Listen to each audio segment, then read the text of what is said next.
Good evening. आज अर्थव्यवस्था में उद्योग और उद्योग में पहला टॉपिक उद्योगों का विकास। उसमें 1948 से लेकर 2013 तक के औद्योगिक नीतियों का अध्ययन किया गया था। उसी से दूसरा टॉपिक जोड़ करके पढ़ रहे हैं, उद्योगों के प्रकार। और उद्योगों के प्रकार के लिए दो प्रकार से इसकी पढ़ाई की जाती है। एक भूगोल विषय में पढ़ते हैं, दूसरा अर्थव्यवस्था में। तो भूगोल विषय में जो पढ़ाई की गई थी या पढ़ाई की जाएगी, यह कच्चे माल के आधार पर तीन प्रकार के उद्योग होते हैं। पहला होता है खनिज पर आधारित उद्योग। खनिज पर आधारित उद्योग जैसे लौह इस्पात उद्योग। दूसरा कृषि पर आधारित उद्योग, जैसे कपास से सूती वस्त्र बनाया जाता है। और तीसरा वनों पर आधारित उद्योग, जैसे लकड़ी बांस से कागज बनाया जाता है। तो उद्योग तीन प्रकार के हुए कच्चे माल के आधार पर। लेकिन हम अभी अर्थव्यवस्था विषय का अध्ययन कर रहे हैं, इसीलिए अर्थव्यवस्था में निवेश के आधार पर उद्योगों का वर्गीकरण किया गया है। और अच्छी बात यह है कि अभी जो 20 लाख करोड़ रुपए का आर्थिक पैकेज अनाउंस किया गया, उसमें कुछ संशोधन किए गए हैं।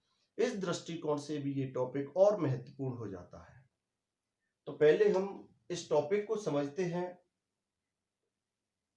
पूर्व में उद्योग और सेवा क्षेत्र दोनों के लिए अलग अलग मानक थे। उद्योग और सेवा क्षेत्र दोनों के लिए अलग अलग मानक थे। तो यहां पहला काम हमारा उद्योगों के प्रकारों को समझते हैं।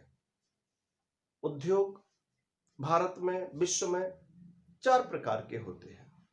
अर्थव्यवस्था के आधार पर 4 प्रकार के होते हैं। सबसे पहले सूक्ष्म उद्योग, माइक्रो इंडस्ट्रीज, सूक्ष्म उद्योग। दूसरा स्मॉल, लघु उद्योग। तीसरा मिडिल इंडस्ट्रीज, मध्यम उद्योग। और चौथा लार्ज, यानी बड़ा या बृहत उद्योग। तो सबसे पहले उद्योगों के नाम याद किए गए। सबसे छोटा है इसीलिए सूक्ष्म, सूक्ष्म से बड़ा लघु, लघु से बड़ा मध्यम, और मध्यम से बड़ा बढ़ई होता है, बृहद होता है। यहां निवेश तकनीक के लिए, मशीनों के लिए, श्रम के लिए कितना निवेश किया गया, इसके आधार पर उद्योग 4 प्रकार के थे। 100% ये महत्वपूर्ण टॉपिक है। सबसे पहले हम सूक्ष्म उद्योग को समझते हैं। भारत में सूक्ष्म उद्योग ऐसा उद्योग था जिसमें तकनीकी अन्य संसाधनों पर 25 लाख रुपए तक का निवेश होता था। और यही सेवा क्षेत्र के लिए, ये क्वेश्चन पुराना हो गया है, लेकिन 10 लाख रुपए तक का निवेश सूक्ष्म उद्योग माना जाता था। दूसरा लघु उद्योग उसे कहते थे जिसमें 5 करोड़ रुपए तक का निवेश होता था उद्योग के लिए। और वहीं सेवा क्षेत्र में 2 करोड़ रुपए तक का निवेश होता था। मध्यम उद्योग उसे कहते थे जिसमें 5 से 10 करोड़ रुपए तक निवेश होता था, और सेवा क्षेत्र के अंतर्गत 5 करोड़ रुपए का निवेश होता था। बृहद, बड़ा उद्योग उसे कहते थे जिसमें 10 करोड़ रुपए से अधिक निवेश होता था। अब यहां आर्थिक पैकेज में परिवर्तन किया गया, इसीलिए ये विषय बहुत महत्वपूर्ण हो जाता है, ये टॉपिक। तो सबसे पहले निवेश मानक में क्या परिवर्तन किया गया, और इसके साथ एक नई टर्मिनोलॉजी प्रारंभ हुई, टर्नओवर। तो यहां 100% ये महत्वपूर्ण टॉपिक हो गया। समझते हैं। सबसे पहले उद्योग और सेवा क्षेत्र दोनों को एक बना दिया गया, यानी उद्योग और सेवा क्षेत्र दोनों में ही निवेश का एक मानक निर्धारित कर दिया गया। पहले दोनों के लिए अलग अलग मानक थे। सूक्ष्म उद्योग 25 लाख रुपए तक का निवेश, सेवा क्षेत्र में कम निवेश करना होता है, कम खर्च करना होता है, इसलिए 10 लाख रुपए तक के निवेश वाले सेवा क्षेत्र को यह सूक्ष्म का दर्जा दिया गया था। ये दोनों एक बना दिए गए और वर्तमान में एक ही मानक है।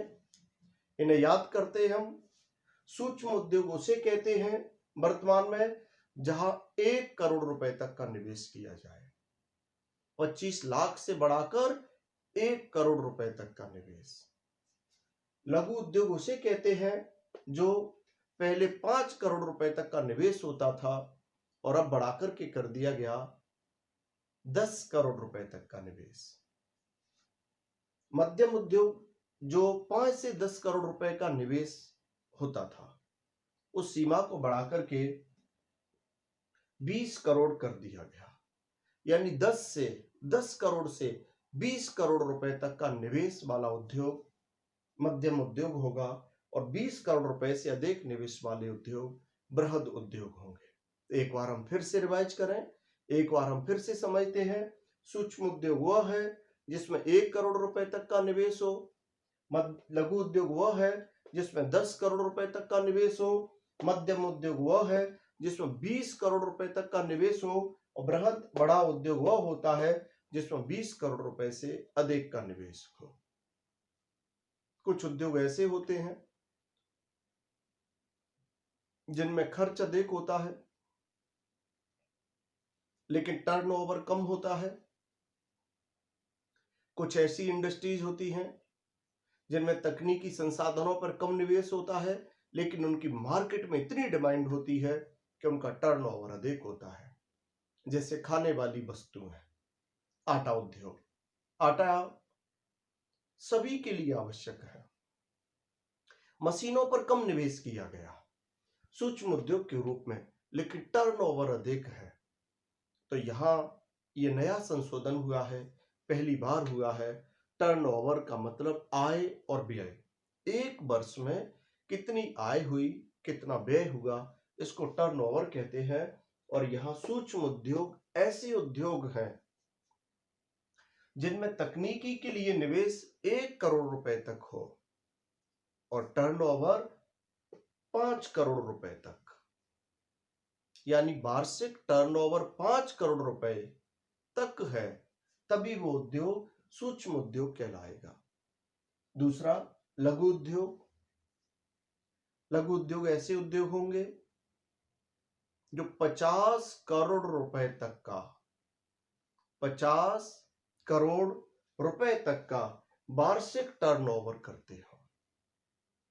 यानी 5 करोड़ से 50 करोड़ तक का जो वार्षिक टर्नओवर करते हैं, ऐसे उद्योग लघु उद्योग कहलाते हैं। और मध्यम उद्योग ऐसे उद्योग जो 50 करोड़ रुपए से 100 करोड़ रुपए तक का टर्नओवर करते हैं, ऐसे उद्योग मध्यम उद्योग कहलाते हैं। और वहीं ऐसे उद्योग जिनमें 20 करोड़ रुपए तक का या उससे अधिक का निवेश हुआ और टर्नओवर 100 करोड़ रुपए से अधिक का हुआ, ऐसे उद्योग बड़े या लार्ज बृहद उद्योग कहलाते हैं। इन सभी की अपनी अपनी प्रासंगिकता है, अपना अपना क्षेत्र है। आप कृषि पर आधारित भारत के ग्रामीण क्षेत्रों में देखेंगे तो वहां सूक्ष्म उद्योग अधिक है। टर्नओवर पहले नहीं होता था, इसीलिए शब्दावली जोड़ी गई। ये मानकों में परिवर्तन आवश्यक था। तो यहां इसे समसामयिक विषय से जोड़कर के और याद करें, जो 20 लाख करोड़ रुपए का आर्थिक पैकेज बड़ी चर्चाओं में रहता है। 20 लाख करोड़ रुपए में से 3 लाख करोड़ रुपए, 20 लाख करोड़ रुपए में से 3 लाख करोड़ रुपए केवल और केवल भारत के सूक्ष्म, लघु और मध्यम उद्योगों को प्रदान किए गए। भारत के सूक्ष्म, लघु और मध्यम उद्योगों को प्रदान किए गए हैं।